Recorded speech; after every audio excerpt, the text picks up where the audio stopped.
بنیاد رکھی گئی،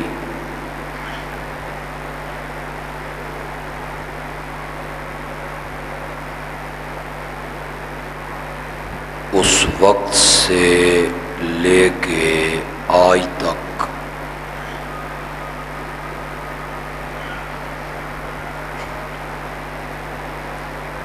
دارالعلوم میں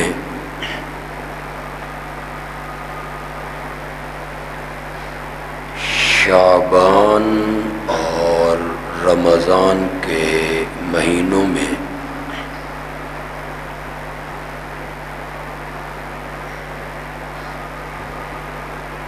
دورہ تفسیر القرآن پڑھایا جا رہا ہے۔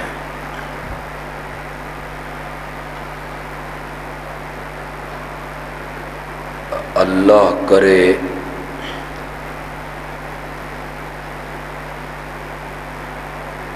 کہ آئندہ بھی یہ سنہری اور خوبصورت سلسلہ جاری و ساری رہے۔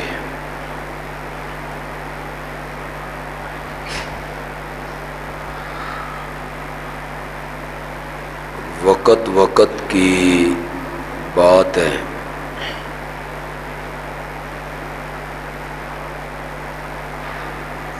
1973 میں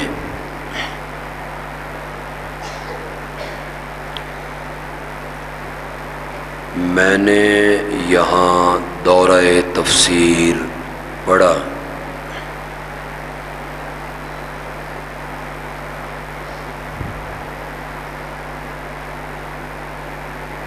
مسجد کا یہ حال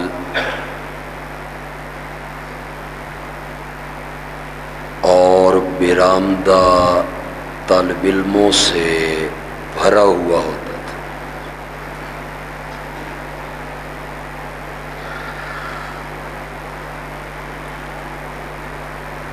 حضرت شیخ القرآن رحمت اللہ علیہ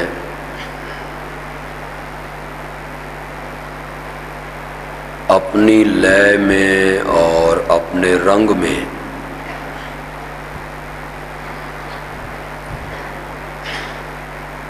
جب قرآن بیان کرتے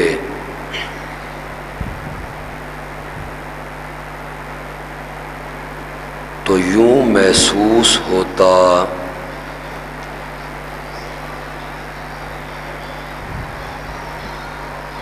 کہ قرآن ابھی نازل ہو رہا ہے۔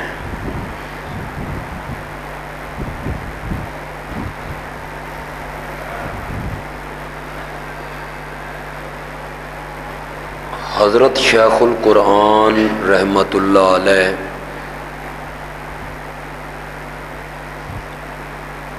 اوصاف اور خوبیوں کے لحاظ سے اتنے اونچے تھے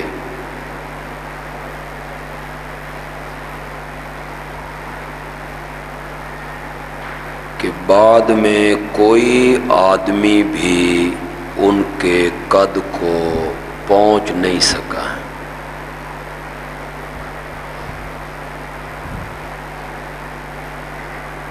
اللہ انہیں کروٹ کروٹ جنت نصیب فرمائے اور ان کے درجات آخرت میں اللہ مزید بلند فرمائے۔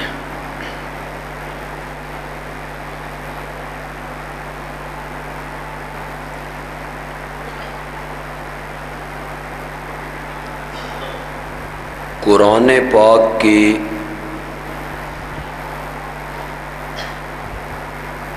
تفسیری خدمات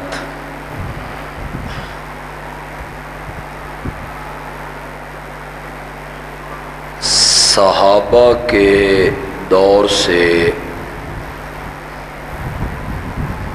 شروع ہوئیں،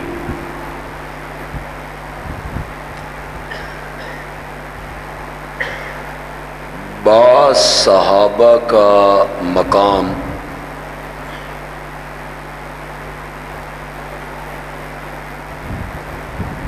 تفسیری رنگ میں بہت اونچا ہے۔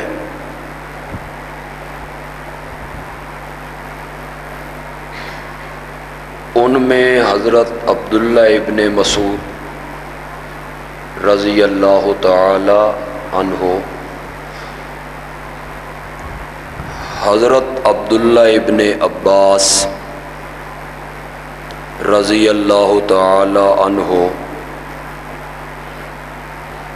عبداللہ ابن عمر رضی اللہ تعالی عنہ اور خلفائے اربعہ،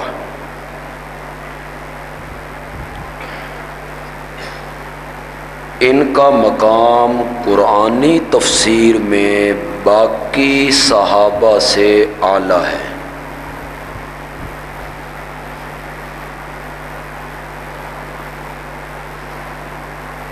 تابعین میں بڑے بڑے لوگ مفسر بنے، مجاہد ہیں، حسن بصری ہیں، عطا ہیں، ابو العالیہ ہیں، قتادہ ہیں۔ انہوں نے فن تفسیر میں بہت اعلیٰ مقام پایا ہے۔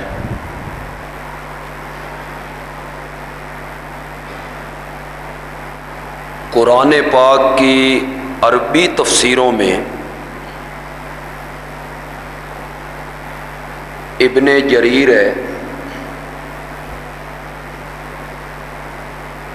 تفسیر رازی ہے، ابن کثیر ہے، کشاف ہے، تفسیر مدارک ہے، خازن ہے، اور متاخرین میں روح المعانی ہے، مظہری ہے۔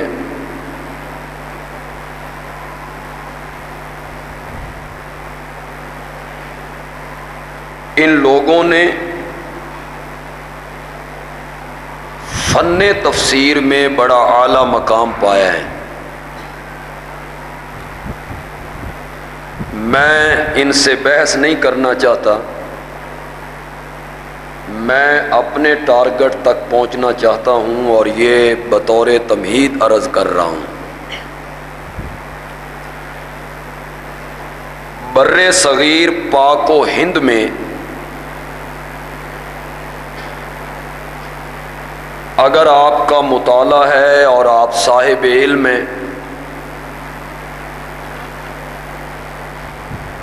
تو جس خاندان نے سب سے زیادہ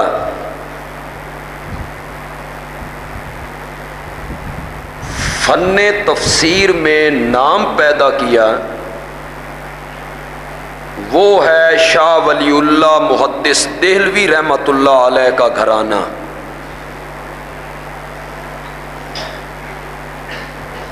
خود شاہ صاحب نے ہندوستان میں سب سے پہلے قرآن کا فارسی میں ترجمہ کیا۔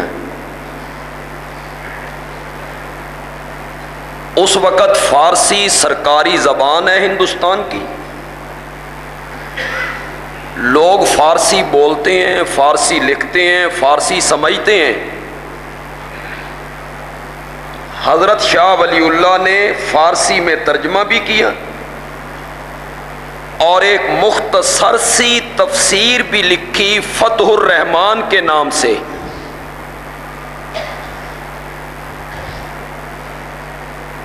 آپ یہ سن کر یقیناً حیران ہوں گے کہ جب حضرت شاہ ولی اللہ محدث دہلوی نے قرآن پاک کا فارسی میں ترجمہ کیا تو ہندوستان کے مولویوں نے شاہ ولی اللہ پہ کفر کا فتویٰ لگایا ہے۔ بئی مانا کہ قرآن عربی میں تھا اور شاہ ولی اللہ نے عربی والا قرآن کس میں کر دیے ہیں؟ فارسی میں۔ اس نے قرآن بدل دیے ہیں، تبدیل کر دیے ہیں۔ لوگ جذباتی ہوتے ہیں، پھر قرآن اور نبی کا نام آئے تو لوگ دیوانہ ہو جاتے ہیں، سوچتے نہیں ہیں۔ لوگوں نے ہنگامے کیے، شاہ ولی اللہ کے گھر پہ حملہ ہوا، اور تاریخ کی ایک روایت کہتی ہے کہ لوگوں نے شاہ ولی اللہ کے انگوٹھے کاٹ دیے، کہ جس انگوٹھے سے قلم پکڑ کے تم نے قرآن بدلا ہے، یہ انگوٹھے ہاتھ کے ساتھ نہیں رہنے چاہیے۔ یہ کون مولوی تھے جنہوں نے شاہ ولی اللہ کے خلاف محاذ بنایا، جلوس نکلوائے، لوگوں کے جذبات سے کھیلے؟ یہ وہ عباد البطن مولوی تھے جن کو یہ خطرہ تھا کہ اگر ہندوستان کے لوگوں نے قرآن پاک کا معنی اور تفسیر سمجھ لیا، پڑھ لیا، تو ہمارے شرکیہ عقائد اور غلط عقائد جو ہیں ان سے ایک ایک کر کے پردے جو ہیں وہ سرک جائیں گے، اور ہمارے ماتا کے داغ جنہیں ہم نے میک اپ سے چھپا رکھا ہے، انہیں قرآن کی اینک لگ گئی تو یہ سارے داغ نظر آ جائیں گے۔ لہذا انانو انا رہن دیو، نہ یہ قرآن پڑھیں، نہ یہ قرآن سمجھیں، اور نہ ہمارے کرتوتوں سے واقف ہو۔ اس لیے انہوں نے شاہ ولی اللہ کے خلاف محاذ کھڑا کیا۔ میں اس تفصیل میں بھی نہیں جانا چاہتا۔ ان کے بعد ان کے ایک بیٹے نے قرآن پاک کا اردو میں ترجمہ کیا، تحت لفظ، بالکل عربی لفظ کے نیچے اردو کا لفظ۔ یہ ان کا بیٹا ہے شاہ عبد القادر محدث دہلوی، کہو رحمت اللہ علیہ، زور سے کہو۔ تحت لفظ ترجمہ کیا۔ میں اس کی ایک مثال آپ کو سناؤں تو آپ حیران ہو جائیں کہ شاہ عبد القادر نے اتنا خوبصورت معنی کیا۔ قل انما انا بشر مثلکم۔ کیا معنی کرتے ہیں مفسرین؟ میرے پیغمبر کہہ دیجئے بے شک میں بشر ہوں، مثلکم تمہاری طرح۔ یہ معنی کیا، جنہوں نے ترجمے کیے انہوں نے یہی معنی کیا، تمہاری طرح۔ اسی پہ ہمارے کچھ دوستوں نے پھر طوفان کھڑا کیا، اے دیوبندی نبی نو اپنے یار مندے نے، یہ اپنے جیسا مانتے ہیں۔ انہوں نے طوفان کھڑا کیا، ہمارے خلاف ایک محاذ بنایا۔ شاہ عبد القادر صاحب نے ترجمہ کیا، مزہ ہی آ گیا۔ مثلوں کا ترجمہ اپنی جگہ پہ کیا، کم کا ترجمہ اپنی جگہ پہ کیا۔ شاہ جی مانا کرتے ہیں میرے پیغمبر کہہ دیجئے بے شک میں بشر ہوں جیسے تم۔ مثلوں کا معنی کیا؟ جیسے، اور کم کا معنی تم۔ میں بشر ہوں جیسے تم، تمہاری طرح نہیں۔ یہ مثلیت مرتبے میں نہیں ہے، مقام میں نہیں ہے، درجے میں نہیں ہے، عظمتوں میں نہیں ہے۔ یہ مثلیت جو ہے یہ شان میں، مقام میں نہیں ہے۔ پاگلو، یہ بھی ہو سکتا ہے کہ میں نبی کی طرح ہو جاؤں یا نبی میری طرح ہو جائیں۔ بندیالوی جتنا بھی اونچا اڑ جائے شیخ القرآن کی طرح نہیں ہو سکتا، اپنے استاد کی طرح نہیں ہو سکتا۔ جب میں اپنے استاد کی طرح نہیں ہو سکتا تو میں نبی کی طرح یا نبی میری طرح یہ مثلیت درجے میں نہیں ہے، مقام میں نہیں ہے، عظمتوں میں نہیں ہے، شان میں یہ مثلیت نہیں ہے، بلکہ یہ مثلیت اس میں ہے جیسے تمہارے ماں باپ ایسے میرے ماں باپ، جس طرح تم پیدا ہوئے میں پیدا ہوا، تم نے بکریاں چرائیں میں نے بکریاں چرائیں، تمہیں بھوک ستاتی ہے مجھے بھوک ستاتی ہے، تمہیں پیاس لگتی ہے مجھے پیاس لگتی ہے، تم نے شادیاں کی میں نے شادیاں کی، تم بازار میں تجارت کرتے ہو میں بھی بازار میں تجارت کرتا ہوں، تم بھی تھکتے ہو میں بھی تھک جاتا ہوں، تم بھی رات کو سوتے ہو میں بھی سو جاتا ہوں، تم بھی کبھی کبھی سواری سے گر پڑتے ہو تو گھٹنے میں چوٹ لگ جاتی ہے، اور میں بھی کبھی کبھی گھوڑے سے گر پڑتا ہوں تو میرے گھٹنے میں بھی چوٹ لگ جاتی ہے۔ یہ مثلیت ہے اس میں۔ شاہ عبد القادر صاحب نے مینا کیا، مزہ ہی آ گیا۔ کہو بے شک میں بشر ہوں جیسے تم، مثلوں کا مینا جیسے، کم کا مینا تم۔ کتنا فٹ ترجمہ کیا شاہ عبد القادر محدث دہلوی رحمت اللہ علیہ نے۔ کیا ہو گیا ہے؟ بیٹھ جاؤ۔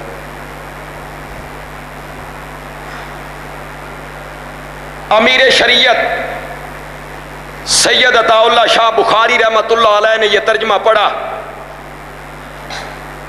تو شاہ جی نے ایک جملہ کہا، شاہ جی نے کہا کہ شاہ عبد القادر محدث دہلوی نے قرآن پاک کا اتنا فٹ ترجمہ کیا ہے کہ اگر اللہ قرآن اردو میں اتارتا بالکل اسی طرح اتارتا جس طرح شاہ عبد القادر نے ترجمہ کر دیا۔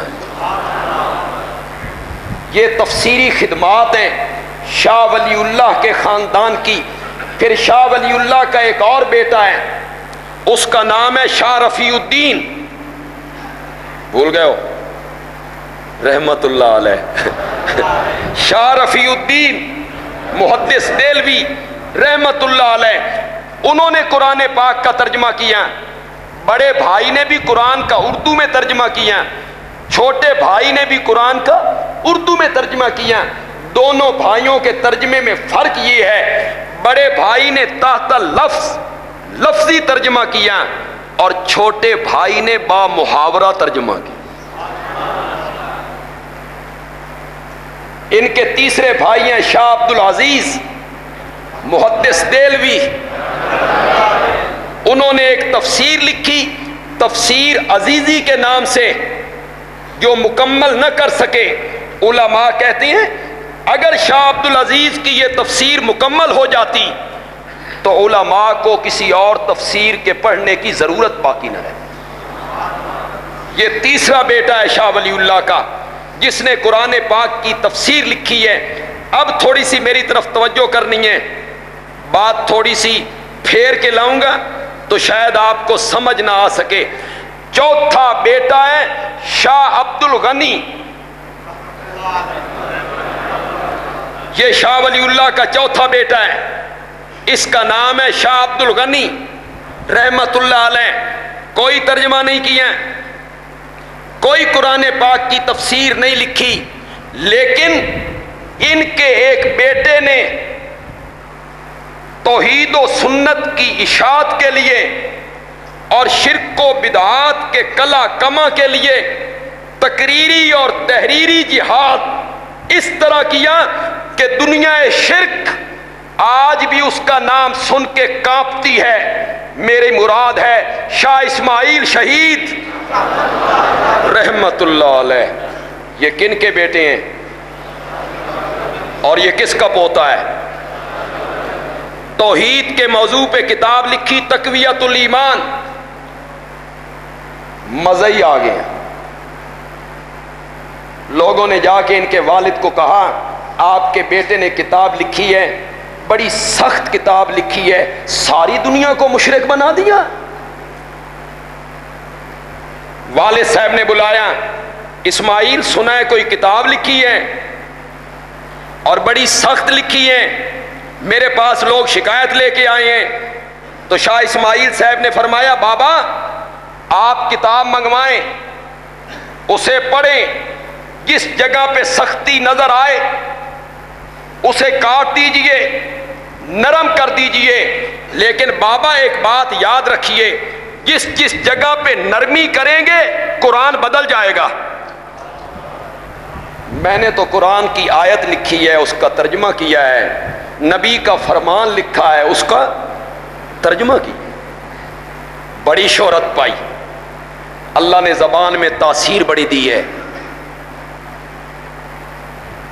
دلی کی جامع مسجد میں تقریر کر رہے ہیں، اکثر واز کیا کرتے تھے، توحید کے موضوع پر شرک کی رگیں کاٹتے تھے۔ اس دن موضوع تھا کہ نظر و نیاز کے لائق اللہ ہے، جس کا کھائیے، زور سے بولو، زور سے بولو، جو جانور کے پیٹ میں دودھ کی مشینریاں لگانے والا ہے نا، وہ دودھ جب جانور کے تھنوں سے باہر نکل کے تیرے برتن میں آئے تو وہ تقسیم بھی کس کے نام پہ ہونا چاہیے؟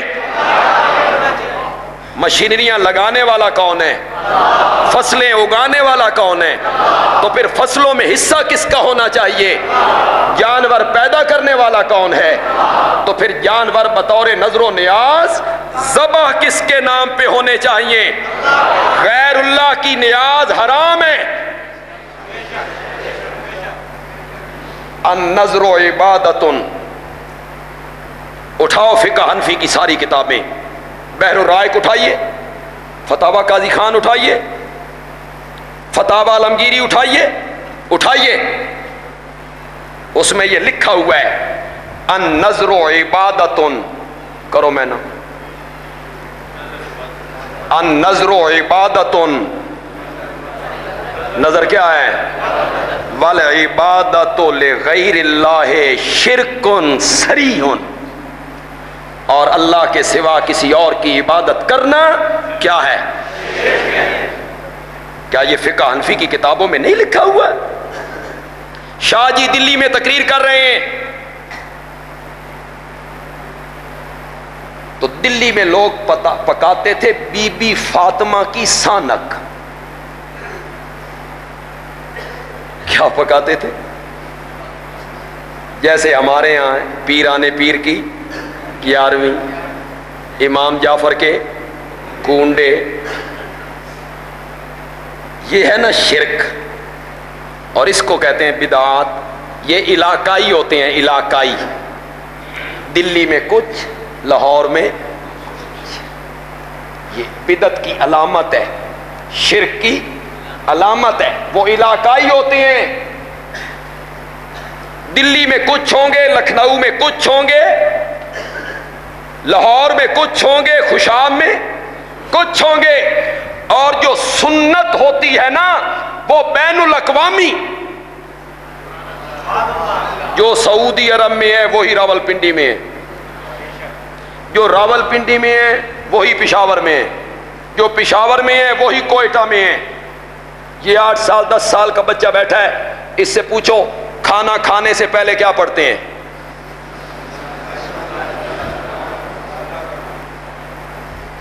پھر مولانا امان اللہ صاحب سے پوچھو کھانا کھانے سے پہلے کیا پڑھتے ہیں؟ پھر سعودی عرب کے بادشاہ شاہ عبداللہ سے پوچھو کھانا کھانے سے پہلے کیا پڑھتے ہیں؟ پھر مصر سے جا کے پوچھو، پھر ایرانیوں سے پوچھو، پھر عراقیوں سے پوچھو۔ یہ ہے سنت بین الاقوامی۔ اور بدعت کیا ہے؟ پنڈی میں کچھ، سرگودا میں کچھ، لاہور میں۔ میں اکثر سنایا کرتا ہوں، خوشاب سے میں گزر رہا تھا، نماز کا وقت ہوا، قریب مسجد تھی، مولوی صاحب نے اذان دی، بڑی لمبی صلاۃ پڑھی، پہلے بھی اذان کے بعد بھی۔ میں نے اپنی نماز پڑھنی تھی، 2 رکعت نماز پڑھ کے میں باہر نکلا تو مولوی صاحب نے اندر جا کے پھر سپیکر کھولا، پھر صلاۃ شروع کر۔ تو باہر ایک بندہ کھڑا تھا، میں نے اس سے کہا یار اذان تو مولانا نے دے دی ہے، اس میں صلاۃ بھی مولانا نے پڑھ لی ہے، یہ اب صلاۃ کس کی پڑھ رہے ہیں؟ وہ ساکھا یہ تکبیر دی صلاۃ ہے۔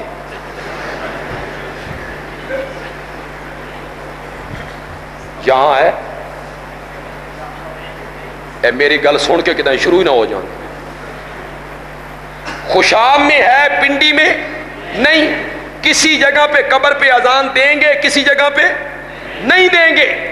یہ ہے بدعت علاقائی اور سنت بین الاقوامی، ہر جگہ پہ ایک طرح کی. تو جہاں ہمارے ہاں غیر اللہ کی نظریں نیازیں ہیں، نام الگ الگ رکھے ہوئے ہیں، تو دلی والے پکایا کرتے تھے بی بی فاطمہ کی سانک. آکھتے چھڈو نہ تو ان کوئی کھوان لگا نہ تو من کھوان لگے ہو، آکھو تو صحیح بی بی فاطمہ دی. شاہ جی نے اس کے خلاف تقریر کی، غلط ہے، حرام ہے، غیر اللہ کی نیازیں. تو وہ جو مخالف فرقے کے لوگ تھے نا، کچھ نہ بن پڑا نا، تو پڑوس میں ایک بوڑھی عورت رہتی تھی، بڑی لڑاکی اور بڑی گالم گلوچ کرنے والی، اور بی بی فاطمہ کی سانک پکایا کرتی تھی. اس کو جا کے کہا اور مسیح تے جا کے سونا. شاہ اسماعیل کی آکھ رہا، وہ کہہ رہا ہے بی بی فاطمہ کی سانک پکانا کیا ہے؟ حرام ہے. سن. وہ عورت جناب بازو لپیٹتی ہوئی نکلی ہے، سیڑھیوں پہ چڑھنے لگی تو شاہ صاحب واز کر کے اتر رہے ہیں. اب ذرا جملہ سننا ہے، پسند آ جائے تو سبحان اللہ کہہ دینا. علماء ہند کا شاندار ماضی اس میں یہ لکھا ہوا ہے. وہ بڑی غصے میں آگے سے شاہ صاحب اتر رہے ہیں، پہچانتی ہے شاہ صاحب کو، کہتی ہے تو کہتا ہے کہ بی بی فاطمہ کی سانک حرام ہے؟ شاہ جی نے فرمایا میں نہیں کہتا، بی بی کا بابا کہتا ہے. میں نہیں کہتا، بی بی کا بابا کہتا ہے. بوڑھی عورت کہنے لگی یہ بی بی دا بابا آکھدا نا تے پھر سچ ہی آکھدا.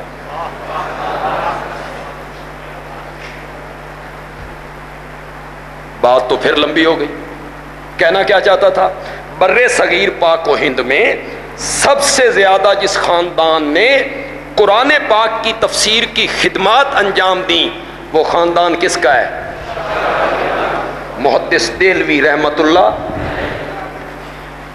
انہی سے سلسلہ چلا.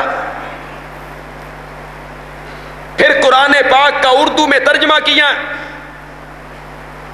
شیخ الہند مولانا محمود حسن دیوبندی رحمت اللہ علیہ نے، اور ترجمہ کہاں کیا؟ مالٹا کی جیل میں. جب انگریز نے انہیں گرفتار کر کے مالٹا کی جیل میں بھیجا، جب ان کے ساتھ مولانا عزیر گل، ان کے شاگرد مولانا حسین احمد مدنی، ان کے دوسرے شاگرد بھی ساتھ ہیں، وہاں حضرت شیخ الہند نے قرآن پاک کا ترجمہ کیا اور تفسیر لکھنی شروع کی. رہا ہوئے، باہر آئے، زندگی نے وفا نہ کی، تفسیر ادھوری رہ گئی، اور وہ جو تفسیر حضرت شیخ الہند کی ادھوری رہ گئی اس کو پورا کیا ان کے ایک لائق ترین شاگرد علامہ شبیر احمد عثمانی رحمت اللہ علیہ، جو آج قرآن پاک کی تفسیر آپ کو بازار میں ملتی ہے جس کا نام ہے تفسیر. اس کو شیخ الہند نے شروع کیا اور حضرت عثمانی نے اس کو مکمل فرمایا. بہت خوبصورت تفسیر ہے. صرف طالب علموں کو نہیں، آپ سے بھی کہوں گا، تفسیر عثمانی بازار سے لیجئے، اسے غور سے پڑھیے گا.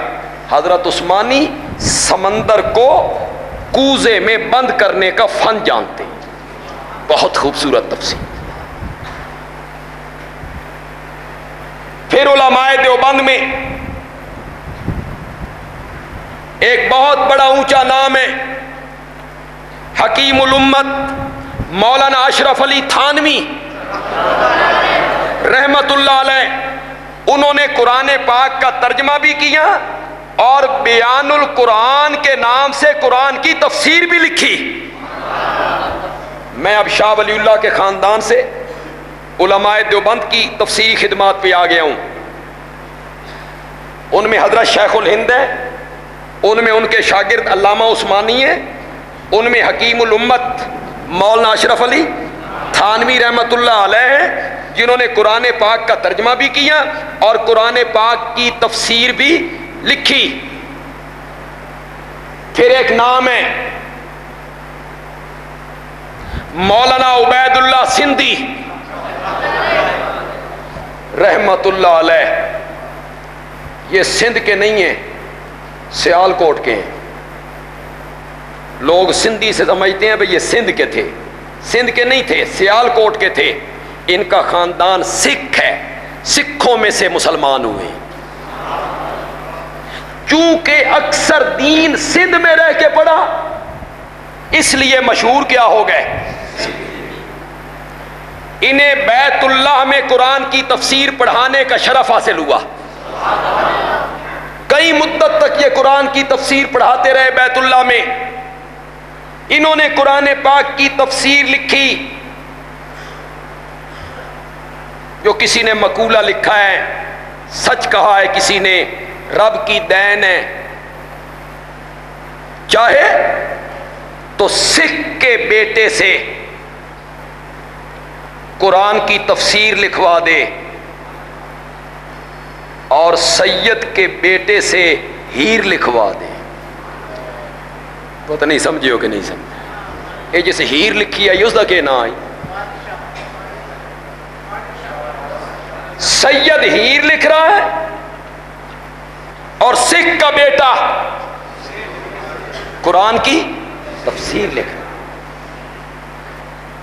یہاں میں حضرت سندھی کی ایک بات آپ کو سنانا چاہتا ہوں۔ سندھی صاحب جب پڑھا رہے ہوتے تھے تو ان کی والدہ مسجد کے دروازے پہ آتی، جو سکھنی تھی تو وہ سکھوں والا نام لے کے بلاتی تھی، عبید اللہ نہیں کہتی تھی، جو ان کا پرانا نام تھا سکھ والا وہی نام بلاتی۔ حضرت سندھی اٹھتے، دروازے میں جاتے، وہ جوتی اتارتی اور شاگردوں کے سامنے حضرت سندھی کو مارنے لگتی۔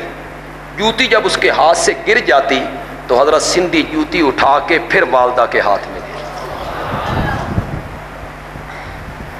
کہ ماں باپ کا احترام ضروری ہے، چاہے وہ کافر ہی کیوں۔ شرک والی بات ان کی تسلیم نہیں کرنی۔ یہ ایک بہت بڑا نام ہے علماء دیوبند میں، مولانا عبید اللہ سندھی رحمت اللہ علیہ۔ انہی کے ایک شاگرد لاہور میں آئے، بڑا نام کمایا۔ میری مراد شیخ التفسیر مولانا احمد علی لاہوری رحمت اللہ علیہ سے، وہ حضرت سندھی کے شاگرد ہیں، شیخ الہند کے شاگرد ہیں۔ حضرت لاہوری نے قرآن پاک کا ترجمہ بھی لکھا اور قرآن پاک کی تفسیر بھی لکھی۔ میں کس کس کا نام لوں؟ علماء دیوبند میں اور کس کس کا نام لوں؟ مولانا ابوالکلام آزاد نے قرآن کا ترجمہ کیا، قرآن پاک کی تفسیر لکھی مولانا ابوالکلام آزاد نے۔ پھر بعد کے جو لوگ آئے انہوں نے بھی قرآن کی تفسیریں لکھی ہیں۔ ایک نام میں نے دانستہ ابھی تک نہیں لیا جس کے لیے میں اتنی لمبی تمہید باندھ کے لایا ہوں۔ میری مراد امام الموحدین، رئیس المفسرین، قدوۃ السالکین مولانا حسین علی رحمت اللہ علیہ سے ہے۔ یہاں جو علمی حلقہ ہے، طلبہ ہیں، علماء ہیں، وہ مولانا حسین علی کی شخصیت سے واقف ہیں، وہ کون تھا، کیا مقام تھا۔ لیکن جو پنڈی کے عام لوگ ہیں، خاص کر کے جنہوں نے شیخ القرآن کو بھی نہیں دیکھا، یا ان کا بچپنا تھا کہ شیخ القرآن بھی دنیا سے رخصت ہو گئے، وہ نہیں جانتے کہ مولانا حسین علی کون ہے۔ اور میں مولانا حسین علی کا تعارف کروایا کرتا ہوں ایک جملہ کہہ کے، انشاءاللہ پنڈی والوں کو بڑا جلدی تعارف ہو جائے گا۔ اور پنڈی والوں کو تعارف کروانا حسین علی رحمت اللہ علیہ کا بڑا آسان ہے۔ میری طرف توجہ رکھیے گا، پنڈی والوں، وہ استاد کتنا اونچا ہوگا جس کا شاگرد غلام اللہ خان ہوگا، جس کا شاگرد شیخ القرآن ہو، وہ استاد کتنا اعلیٰ ہوگا۔ وہ مرشد کتنا اونچا ہوگا جس کا مرید سید عنایت اللہ شاہ بخاری ہو، وہ محدث کتنا اونچا ہوگا جس کا شاگرد مولانا قاضی شمس الدین ہو۔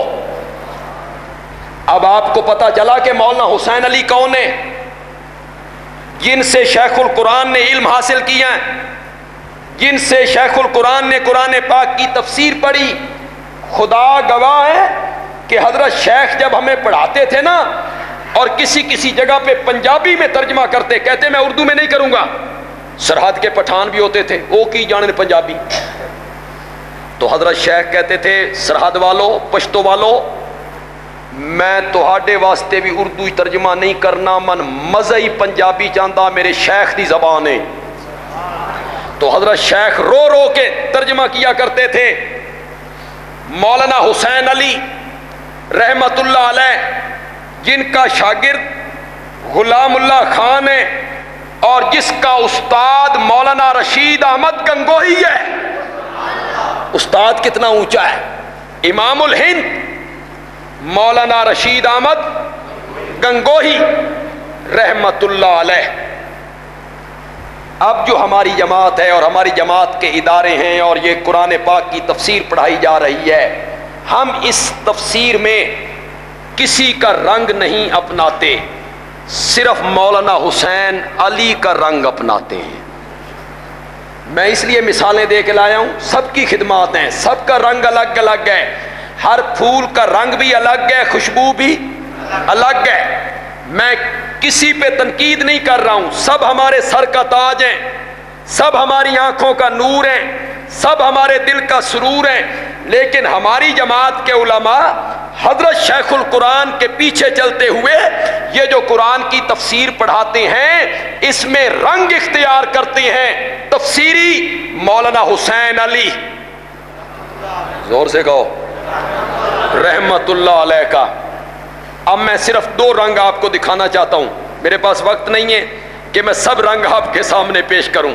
2 رنگ، ایک رنگ مولانا عبید اللہ سندھی کا، اگرچہ میں نے اس طرز پہ تفسیر نہیں پڑھی ہے لیکن میں نے ان کی کتابیں پڑھی ہیں، تو ایک رنگ ان کا ہے اور ایک رنگ تفسیر کا مولانا حسین علی کا ہے۔ یہ دونوں رنگ آپ کے سامنے رکھنا چاہتا ہوں، ہے توجہ آپ کی کہ تھک گئے ہو؟ مولانا عبید اللہ سندھی کہتے ہیں انہوں نے قرآن پڑھا، قرآن کی صورتیں دیکھیں، آیتیں دیکھیں، ترجمہ دیکھا، تفسیر دیکھی، سیاق و سباق دیکھا، تو مولانا سندھی کہتے ہیں سارے قرآن کا نچوڑ، سارے قرآن کا خلاصہ، سارے قرآن کا لب لباب، سارے قرآن کی روح اور سارے قرآن کا عرق اور سارے قرآن کا خلاصہ ہے جہاد فی سبیل اللہ۔ یہ کس کا خیال ہے؟ بولیے، زور سے بولیے۔ وہ کہتے ہیں سارے قرآن کا دعویٰ ہے وَقَاتِلُوهُمْ حَتَّى لَا تَكُونَ فِتْنَةٌ، جب تک دنیا سے فتنہ ختم نہیں ہو جاتا، قاتلوہم، اس وقت تک دنیا میں جہاد کرتے رہو۔ یہ خیال ہے مولانا سندھی کا کہ سارا قرآن اس کے گردا گرد گھومتا ہے اور مرکزی نقطہ کیا ہے؟ جہاد فی سبیل اللہ۔ کب تک؟ جب تک دنیا سے فتنہ ختم نہیں ہوتا۔ یہ رنگ ہے مولانا سندھی کا، سارا قرآن اس پر فٹ کرتے چلے جاتے ہیں۔ اور مولانا اللہ اکبر، حضرت سندھی کی ٹکر تھی انگریزوں سے، مقابلہ تھا انگریزوں سے، لڑائی تھی انگریزوں سے، انگریز قابض تھا یہاں، تو انہوں نے اپنے ماحول کو دیکھا، اس کے مطابق قرآن کی تفسیر کی۔ خدا کی قسم قرآن ایک سمندر ہے، اس میں جو عالم بھی غوطہ لگائے گا نا نئے سے نئے موتی نکال کے باہر لائے گا، جو بھی لگائے گا ہیرے نکال کے لائے گا۔ حضرت سندھی نے غوطہ لگایا تو کون سا ہیرا نکال کے لائے کہ سارا قرآن ایک ہی بات بیان کرتا ہے، جہاد فی سبیل اللہ، جب تک دنیا سے فتنہ فساد ختم نہیں ہو جاتا۔ مولانا حسین علی کی ٹکر ہے پنجاب میں،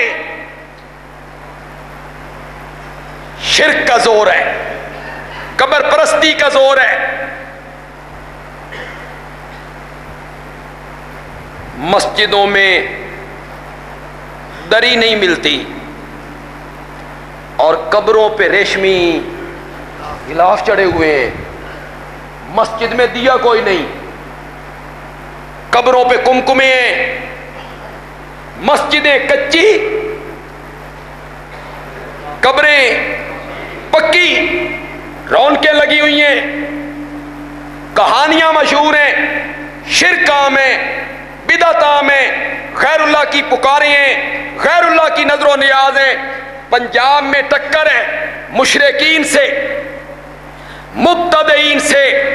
مولانا حسین علی نے قرآن کے مضامین والے سمندر میں غوطہ لگایا، غور کیا، تدبر کیا، تو مولانا حسین علی کہتے ہیں سارے قرآن کا خلاصہ اور سارے قرآن کا نچوڑ اور سارے قرآن کا لب لباب ہے مسئلہ توحید۔ سارا قرآن اس کے گردا گرد گھوم رہا ہے، ایاک نعبد۔ حضرت سندھی والی خلاصہ یاد ہے، قاتلوہم حتی لا تکون فتنہ۔ اور مولانا حسین علی کہتے ہیں سارے قرآن کا خلاصہ ہے، نچوڑ ہے، فدع اللہ فعبد اللہ، بس عبادت کر کس کی؟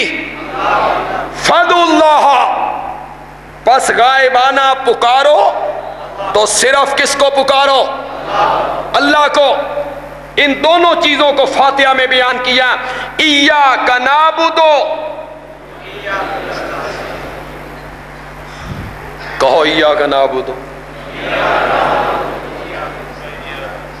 ایک حرف پڑھے تو 10 نیکیاں ملتی ہیں۔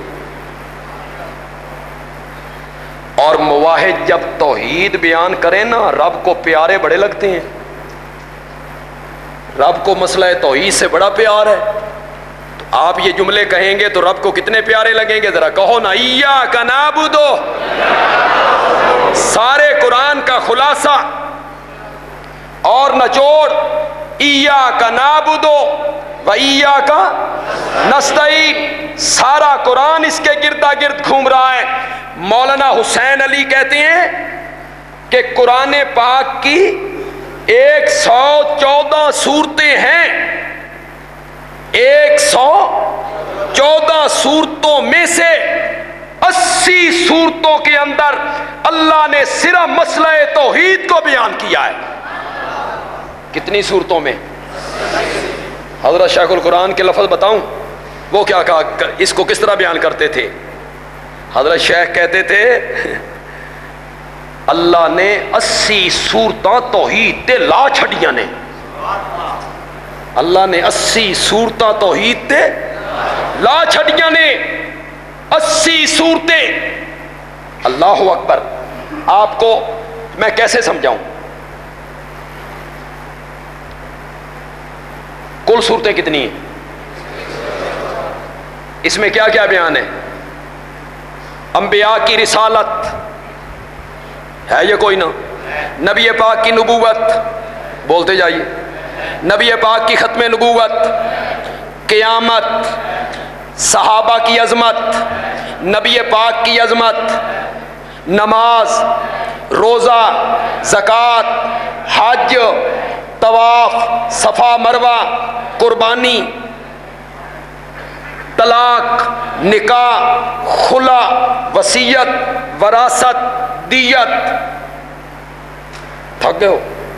بولو نا، ہے یہ سارے مسئلے ہیں۔ جھوٹ نہ بولو، رشوت نہ کھاؤ، سود نہ کھاؤ، کام نہ تولو، ماں باپ سے اچھا سلوک کرو، پڑوسیوں سے اچھا سلوک کرو، زنا کے قریب نہ جاؤ، زانیوں کی حد ہے، ڈاکوؤں کی حد ہے، چوروں کی حد ہے، غیبت نہ کرو، بہتان نہ باندھو، کسی کو قتل نہ کرو۔ میں کتنے مضمون گن سکتا ہوں، شہداء کا ذکر اس میں، علماء کا ذکر اس میں، اولیاء کا ذکر اس میں، انبیاء کا ذکر اس میں، نبی پاک کی عظمتیں اس میں، صحابہ کی عظمتیں اس میں، احکام اس میں، ارکان اس میں، حقوق اس میں، معاملات اس میں، کتنے مسئلے میں گن سکتا ہوں، اور صورتیں ہیں 114 اور مسئلے ہیں لاتعداد۔ اس کے باوجود 80 صورتوں میں اللہ نے صرف ایک مسئلے کو بیان کیا، اور وہ ہے مسئلہ توحید۔ 80 صورتیں اللہ نے اس کے لیے وقف کر دی، بار بار تکرار کے ساتھ۔ قرآن کہتا ہے لا الہ الا اللہ، الہکم الہ واحد۔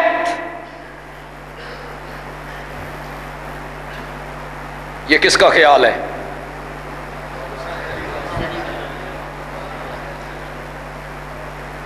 تسی آج چپ ہوتے سست تو میں تو دا مولوی بنا کے جانا۔ یہ کس کا خیال ہے؟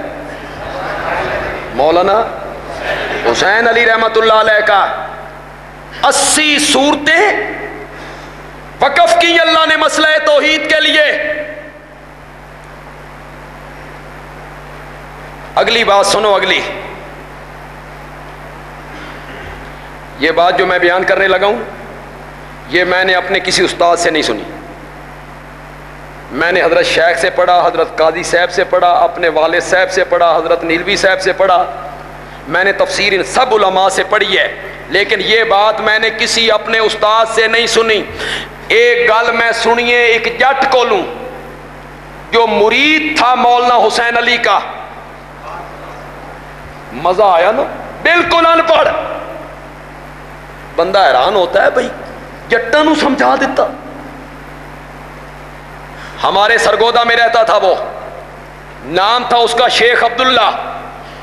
15 برس کی عمر میں ہندو مذہب چھوڑ کے مولانا حسین علی کے ہاتھ پہ مسلمان ہوا تھا، پھر ساری زندگی انہی کا ہو گیا، مرید تھا ان کا، خادم تھا ان کا، پڑھ نہیں سکا۔ یہ بات مجھے اس نے سنائی، کہتا ہے میں بیٹھا تھا، حضرت صاحب بھی بیٹھے تھے، مجھے کہنے لگے شیخ عبداللہ تین ایک گل دساں۔ میں نے کہا بتائیے، تو میں ایک گل میں پنجابی کرنی ہے کیونکہ مولانا حسین علی نے پنجابی میں کہی تھی، پھر اس کو اردو میں ترجمہ کر دوں گا تاکہ جو لوگ پنجابی نہیں سمجھتے ہیں ان کی سمجھ میں بھی بات آئے، لیکن پہلے پنجابی میں کروں گا، بڑا لطف آئے گا حضرت صاحب کی زبان میں۔ مولانا حسین علی نے فرمایا شیخ عبداللہ، اللہ قرآن دے وچ،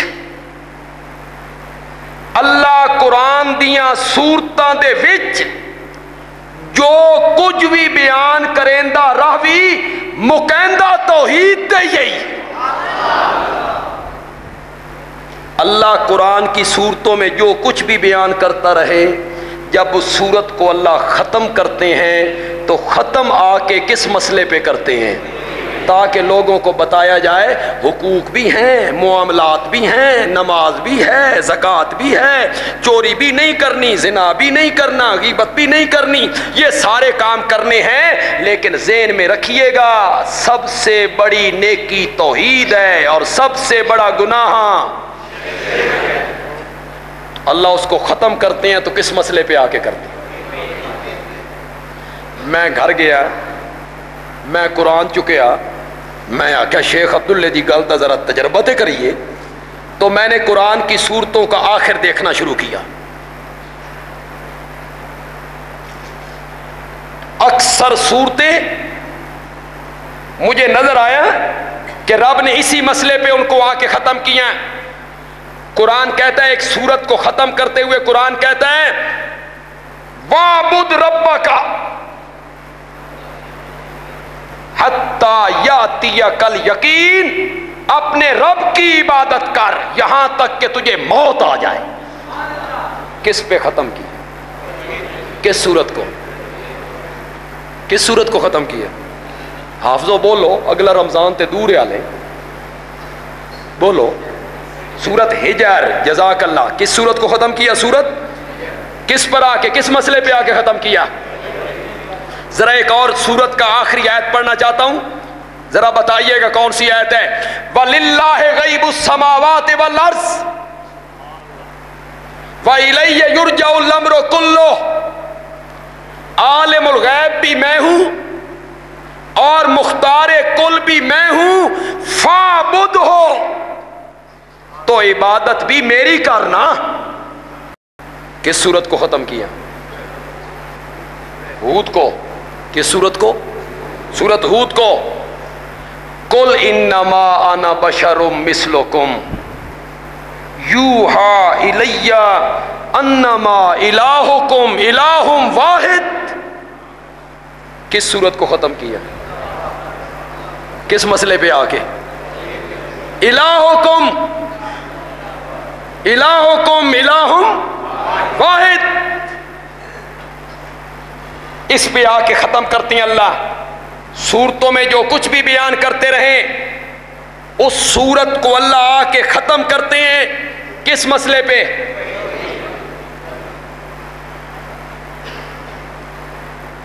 إِنَّ هَٰذَا لَفِي الصُّحُفِ الْأُولَىٰ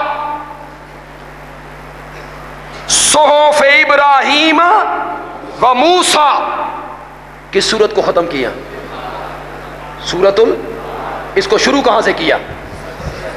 سبح اسم ربک الاعلی، پاکی بول اپنے رب کے نام کی۔ کہو سبحان اللہ۔ اللہ جو تم سے مطالبہ کر رہا ہے تو بولتے کیوں نہیں ہو؟ سبح اسم ربک الاعلی، سبح اسم ربک الاعلی، پاکی بول اپنے رب کے نام کی۔ کہو سبحان اللہ۔ سبح اسم ربک الاعلی، پاکی بیان کر اپنے رب کے نام کی۔ میرا یہ رومال پاک ہے، یہ کپڑا پاک ہے، یہ دری پاک ہے، یہ زمین پاک ہے، صحابہ پاک ہیں، نبی پاک ہیں، اللہ پاک ہے۔ جن یہ کپڑا پاک ہے اللہ بھی انہیں ہی پاک ہے۔ سب کی پاکی کا معیار ایک جیسا ہے؟ کپڑا پاک ہے، اللہ پاک ہے، دری پاک ہے، نبی پاک پاک ہے؟ نہیں، ہر ایک کی پاکی کا معیار الگ ہے۔ جب میں بولوں گا میرا رومال پاک ہے تو مطلب ہوگا پلیدیوں سے، نجاستوں سے۔ دری پاک ہے غلاظتوں سے، زمین پاک ہے پلیدیوں سے پاک ہے۔ اور جب میں بولوں گا صحابہ پاک ہیں مطلب ہوگا تان و تشنیع سے پاک ہیں، ان پہ تان نہیں ہو سکتا، ان پہ تشنیع نہیں ہو سکتی، ان پہ تنقید، زور سے بولو زور سے بولو، صحابہ پہ تنقید نہیں ہو سکتی، وہ تنقید سے پاک ہیں۔ میرے استاد حضرت شیخ القرآن رحمۃ اللہ علیہ کا تقریر کرنے میں انداز یہ تھا کہ وہ ہر مسئلے کو تھوڑا تھوڑا لیتے جاتے تھے، یہ ان کا انداز تھا۔ توحید بھی آ گئی، ختم نبوت بھی آ گئی، عظمت صحابہ بھی آ گئی، تے وقت دی حکومت نو بھی تھوڑا رگڑا لایا۔ ان کو کون پہنچے ان کو؟ مائیں ایسے بہادر جنتی ہیں خال خال، صدیوں کے بعد غلام اللہ خان آتا ہے بھائی، مولوی بڑے آئیں گے، لیکن مولوی ہو اور بہادر ہو. ہم جب یہاں پڑھتے تھے تو یہاں ایک وزیر ہوا کرتا تھا، وزیر بے محکمہ، خورشید حسن میر. تو اس نے کہیں سے کہیں بیان دے دیا کہ غلام اللہ خان کو میں مسجد سے نکال دوں گا. تو شیخ القرآن جمعے کا دن آیا، شیخ القرآن نے فرمایا خورشید حسن میر تو مجھے کیا نکالے گا، میں خود نکلنے کے لیے تیار ہوں، میں مسجد چھوڑ دیتا ہوں، تو میری ایک شرط پوری کر، تو راجے بازار چو گزر کے بکھا، پہلے من اطلاع دیوی پہ میں گزردا پہ ہاں، جے تین میں گزران دیتا میں مسیح چھڑ دیاں. ہارا وہ مائیں جو غلام اللہ خان جنتی تھیں لد گئیں. صحابہ پاک ہیں کس سے؟ تنقید سے. صحابہ پہ تنقید نہیں ہو سکتی. تاریخ کی کتابیں پڑھ کے، تاریخ وہی نہیں ہے کہ تاریخ وہی کرتی ہو جو البدایہ والنہایہ نے لکھا، یا طبری نے لکھا، یا ابن اسیر نے لکھا، یا ابن خلدون نے لکھا، یا خلقان نے لکھا، یا فلاں ابن تیمیہ نے لکھا، یا فلاں نے لکھا. وہ وہی نہیں ہے، وہی قرآن ہے. یہ ہے وہی. صحابہ پہ تنقید کرتے ہو تاریخ کی کتابیں پڑھ کے، فلاں نے یوں لکھا ہے، فلاں نے یوں لکھا ہے، فلاں نے یوں لکھا ہے، فلاں نے یوں لکھا ہے، فلاں کتاب یہاں پڑھا لکھا طبقہ موجود ہے، تاریخ دان طبقہ موجود ہے، وہ بھی بہانے بناتے ہیں. یہ صحابہ کے متعلق تو تاریخ یہ کہتی ہے، یہ کہتی ہے، یہ کہتی ہے. بندیالوی کہتا ہے صحابہ کے معاملے میں گندی مکھی نہیں بننا، صحابہ کے معاملے میں شہد کی مکھی بننا ہے. زور سے کہو سبحان اللہ. گندی مکھی نہیں بننا. گندی مکھی بیٹھتی ہے گند پہ، گندی مکھی بیٹھتی ہے غلاظت پہ، گندی مکھی بیٹھتی ہے نجاست پہ، اور شہد کی مکھی پھولوں پہ، پھلوں پہ، سبزے پہ، باغات میں. پنڈی کے لوگوں صحابہ کے معاملے میں گندی مکھی بن کے صحابہ کو تاریخ کے ورقوں میں نہیں دیکھنا، شہد کی مکھی بن کے قرآن کے صفوں میں دیکھنا ہے. قرآن کیا کہتا ہے؟ قرآن کہتا ہے اولئک هم المفلحون. قرآن کہتا ہے اولئک هم المتقون. قرآن کہتا ہے اولئک هم الصادقون. قرآن کہتا ہے اولئک هم الراشدون.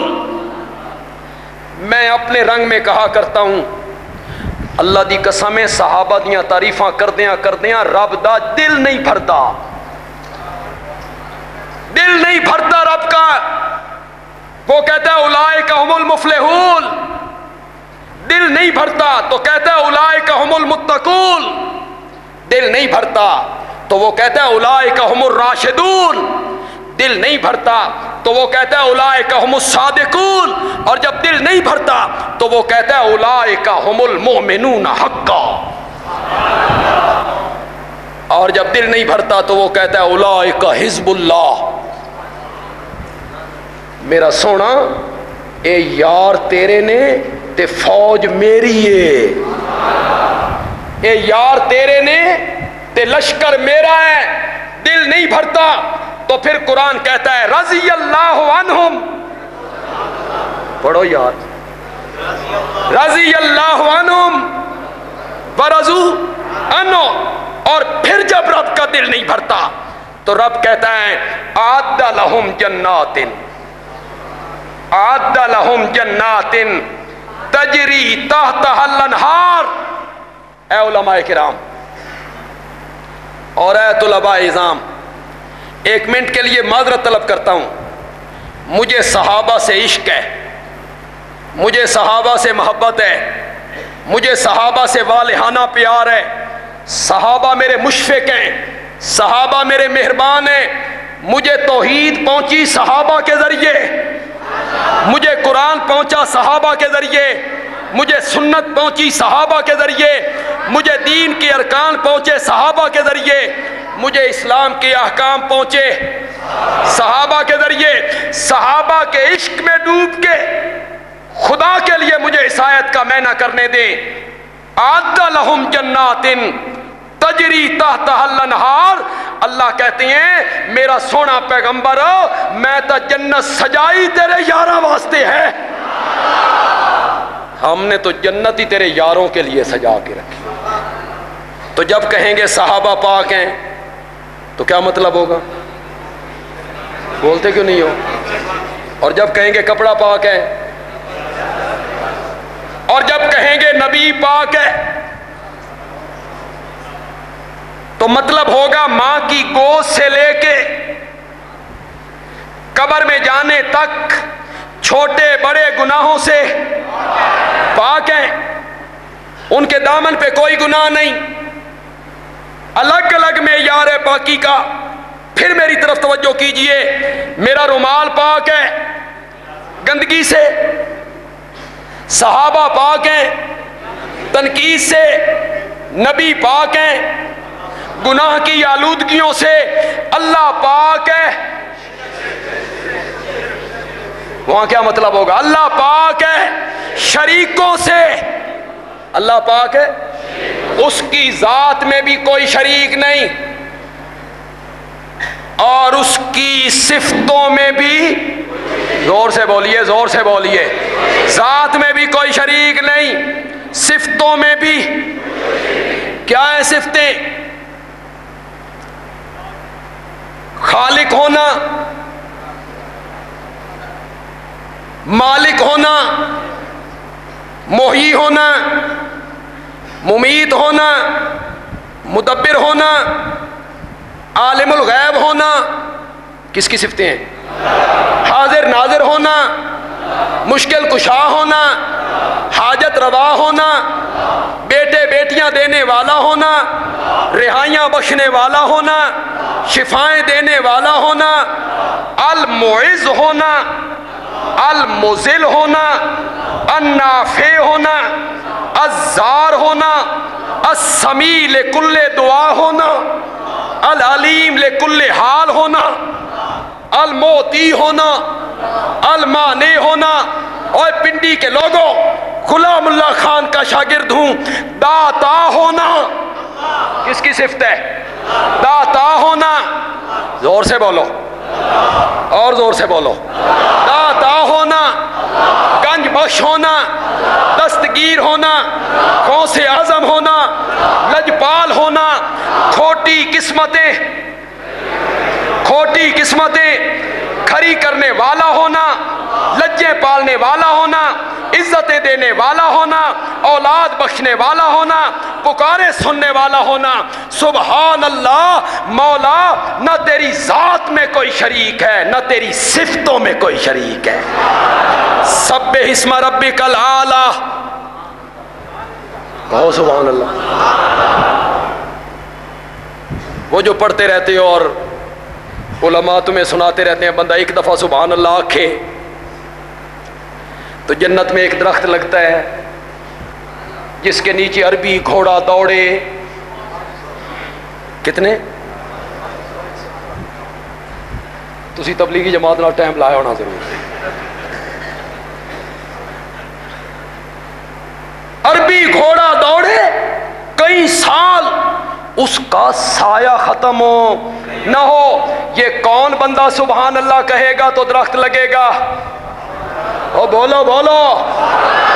بندہ کہے سبحان اللہ سبحان اللہ سبحان اللہ سبحان اللہ، باہر نکل کے کہے فلانا مددگار، فلاں مددگار، فلاں سے مدد مانگے، ادھر سبحان اللہ سجدے قبروں پہ، سبحان اللہ کی تسبیحیں، اور یا شیخ عبد القادر جیلانی شیئن للہ، ادھر سبحان اللہ نظریں غیر اللہ کی، ادھر سبحان اللہ سجدے غیر اللہ کے، ادھر سبحان اللہ مشکل کشا غیر اللہ کو ماننا۔ ان کے لیے درخت نہیں لگے گا، درخت لگے گا جب موحد کہے گا۔ بولو زور سے بولو، وہ موحد کہے گا سبحان اللہ، جس کا یہ عقیدہ ہے کہ اس کی ذات میں بھی کوئی شریک نہیں، اس کی صفتوں میں بھی کوئی شریک نہیں۔ سبح اسم ربک الاعلی ان ھذا لفی الصحف الاولی صحف ابراہیم و موسیٰ۔ ان ھذا بے شک یہ، ھذا کا معنی بے شک یہ تو ہم نے پہلی کتابوں میں بھی لکھا تھا، پہلی کتابوں میں بھی بیان کیا تھا۔ یہ ھذا کیا ہے؟ مفسرین کہتے ہیں بل توثرون الحیات الدنیا والآخرۃ خیر، اب کا دنیا کچھ نہیں ہے، ختم ہونے والی ہیں، اصل زندگی آخرت کی ہے۔ یہ بات ہم نے صرف قرآن میں بیان نہیں کی، بلکہ یہ بات ہم نے پہلی کتابوں میں بھی بیان کی تھی۔ مولانا حسین علی کہتے ہیں نہیں، ان ھذا سبح اسم ربک الاعلی، کہ میری ذات شریکوں سے پاک ہے، سجدہ کرو تو صرف میرا، الہ مانو تو صرف مجھ کو، غائبانہ پکارو تو صرف مجھ کو، نظر و نیاز دو تو صرف میرے نام کی۔ یہ مسئلہ تو ہم نے پہلی کتابوں میں بھی بیان کیا تھا۔ ان ھذا لفی الصحف الاولی صحف ابراہیم۔ اللہ سورت دے وچ جو کچھ بھی بیان کریں دے رحمنی مکیندے۔ یہ سورہ ضحیٰ کی آیت جو میں نے پڑھی، اما بنعمت ربک،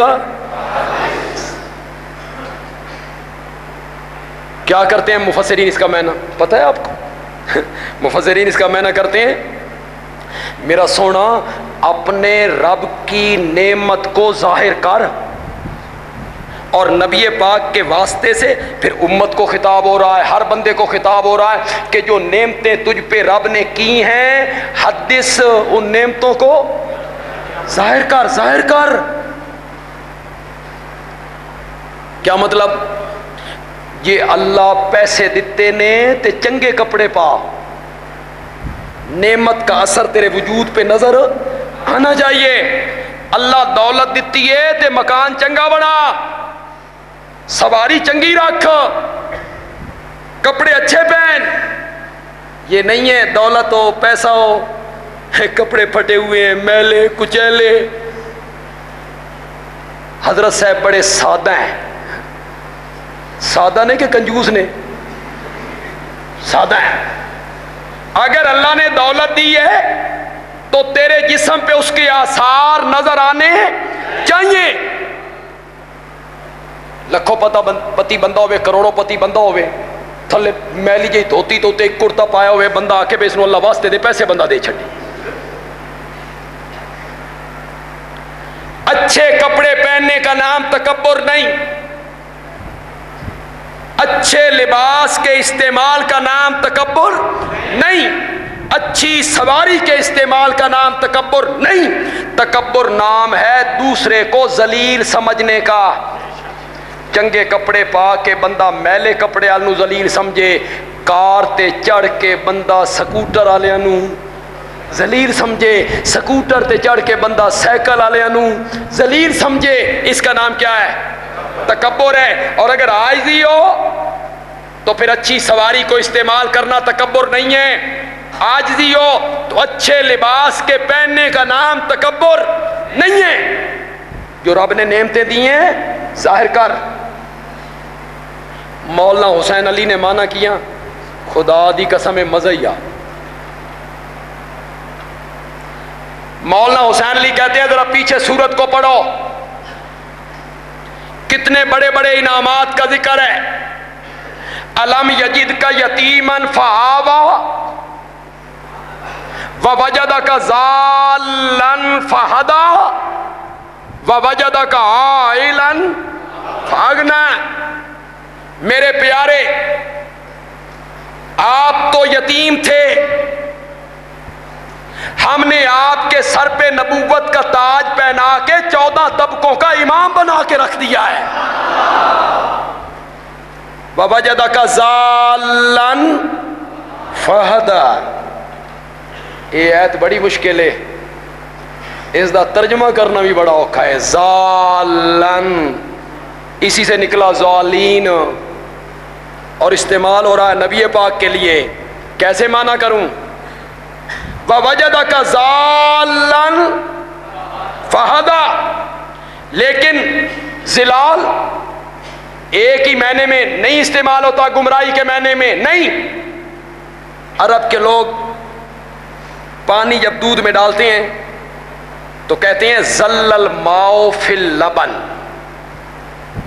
اس کا معنی کیا ہے؟ پانی دودھ وچ گمراہ ہو گیا۔ اس کا معنی یہ ہے پانی نے اپنا رنگ کھو دیا، پانی نے اپنا وجود مٹا دیا اور دودھ کا رنگ اختیار کر لیا۔ پریشان ہونا، حیران ہونا۔ اللہ تعالیٰ کہتے ہیں وَوَجَدَكَ ضَالًّا، میرے پیارے پیغمبر آپ مجھ تک آنے کے لیے پریشان تھے۔ کبھی پانی لیتے، ستو باندھتے، غار حرا میں چلے جاتے، عبادتیں ہو رہی ہیں، ریاضتیں ہو رہی ہیں، محنتیں ہو رہی ہیں، دن رات وہاں بیٹھے ہیں۔ وَوَجَدَكَ ضَالًّا، آپ مجھ تک آنے کے لیے، آپ مجھے پانے کے لیے حیران تھے، پریشان تھے۔ فَهَدَىٰ، میں نے اپنے تک آنے کے لیے آپ کو راستہ دکھا دیا ہے۔ وَوَجَدَكَ عَائِلًا فَأَغْنَىٰ، میرے پیارے آپ مفلس تھے، یتیم پیدا ہوئے، ابھی پیدا نہیں ہوئے باپ چلا گیا، باپ نے کوئی جائیداد نہیں چھوڑی، 6 سال کی عمر میں ماں چلی گئی، کوئی جائیداد نہیں چھوڑی، 8 سال کی عمر میں دادا چلا گیا، کوئی جائیداد نہیں چھوڑی۔ آپ مفلس تھے، تنگ دست تھے۔ فَأَغْنَىٰ، ہم نے خدیجہ جیسی عورت سے شادی کروا کے تجھے غنی کر دیا ہے۔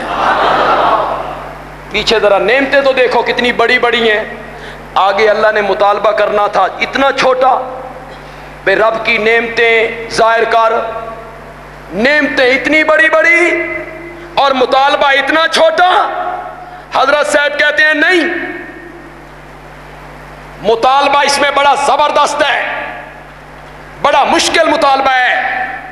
اللہ تعالیٰ کہنا چاہتے ہیں آپ یتیم تھے، آپ کے سر پہ نبوت کا تاج سجایا، مجھ تک آنے کے لیے پریشان تھے، اپنے تک آنے کا راستہ دکھایا، آپ مفلس تھے، میں نے آپ کو غنی کر کے رکھ دیا ہے۔ میرے پیغمبر میں نے آپ پر اتنے انعام کیے، نعمتیں کی۔ وَأَمَّا بِنِعْمَتِ رَبِّكَ فَحَدِّثْ، یہ قرآن والی نعمت جو ہم نے تجھے عطا کی ہے، فحدث، اسے لوگوں کے سامنے بیان کیا کر۔ اور اس قرآن میں مسئلہ توحید کا ذکر ہے، اس مسئلہ توحید کو لوگوں کے سامنے بیان کیا کر۔ 80 صورتوں میں صرف مسئلہ توحید کو ذکر کیا، اور باقی جو صورتیں ہیں اس کے اندر اللہ جو کچھ بھی کہتا رہا، جب اس صورت کو اللہ ختم کرتے ہیں تو کس مسئلے پہ آ کے ختم کرتے ہیں؟ اللہ تعالیٰ عمل کی توفیق عطا فرمائے۔ الحمدللہ رب العالمین، والصلاة والسلام علی سید الانبیاء والمرسلین وعلی آلہ واصحابہ اجمعین۔ ربنا آتنا فی الدنیا حسنہ وفی الآخرۃ حسنہ وقنا عذاب النار۔ اللہم یا ارحم الراحمین ارحم علینا، یا حی یا قیوم برحمتک نستغیث، برحمتک نستغیث، برحمتک نستغیث۔ اللہم اغفر ذنوبنا، اللہم اغفر ذنوبنا، اللہم اغفر ذنوبنا۔ یا اللہ ہمارے سارے گناہوں کو معاف فرما دے، یا اللہ ہمارے سارے گناہوں کو معاف فرما دے۔ اللہم انک عفو تحب العفو فاعف عنا، اللہم انک عفو تحب العفو فاعف عنا، اللہم انکا عفو تحب العفو فاعف عنا، یا اللہ ہمارے چھوٹے بڑے سارے گناہوں کو معاف فرما دے۔ یا اللہ ہم سب کا خاتمہ بالایمان فرما، یا اللہ ہم سب کا خاتمہ بالایمان فرما، یا اللہ ایمان پہ موت دے، یا اللہ کل ایمان کی حالت میں اٹھا، کل ایمان کی حالت میں اٹھا۔ ملک عزیز پاکستان کی سالمیت کے لیے، استحکام کے لیے، سلامتی کے لیے خصوصی دعا کیجیے۔ اللہ ہمارے ملک کو استحکام عطا فرما دے، اللہ ہمارے ملک کو سلامتی عطا فرما دے، اللہ ہمارے ملک کو سالمیت عطا فرما دے۔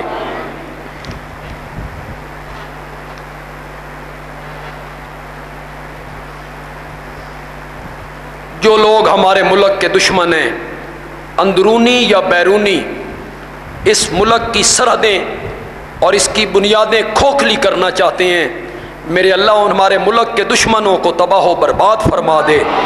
یا اللہ ہمارے ملک کے دشمنوں کو تباہ و برباد فرما دے، ہمارے ملک کی سرحدوں کی حفاظت فرما، ہمارے ملک کی سرحدوں کی حفاظت فرما۔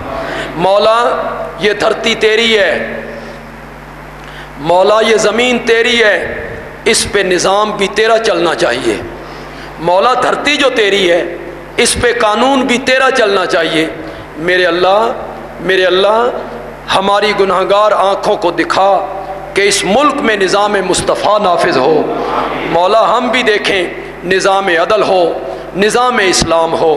اللہم انصر الاسلام والمسلمین، اللہم انصر الاسلام والمسلمین فی سائر الدنیا فی مشارق الارض و مغاربها۔ اللہم انصر الاسلام والمسلمین بالسلطان، جو اس ادارے کو چلانے والے ہیں، دین کا کام کر رہے ہیں، میرے اللہ ان کی پریشانیاں دور فرما دے، میرے اللہ ان کی ساری پریشانیوں کو دور فرما دے۔ جو طالب علم آج کامیاب ہوئے ان کو اسناد مل رہی ہیں، انعام مل رہے ہیں، اول دوم سوم آنے والے آپ کے سامنے انہوں نے انعام لیے، ان تمام طلباء کے لیے دعا کرو اللہ انہیں عالم ربانی بنا دے، اللہ انہیں عالم حقانی بنا دے۔ یہ امانت جو آج ان کے سپرد کی گئی ہے قرآن کے ترجمے اور تفسیر کی، اللہ کرے یہ اسے چھپائیں نہیں، اللہ کرے یہ اپنے اپنے گاؤں میں جائیں تو قرآن بیان کریں، توحید بیان کریں، حق کی آواز لگائیں۔ وصلی اللہ تعالی علی خیر خلقی محمد وعلی آلہ و صحابہ اجمعین، آمین۔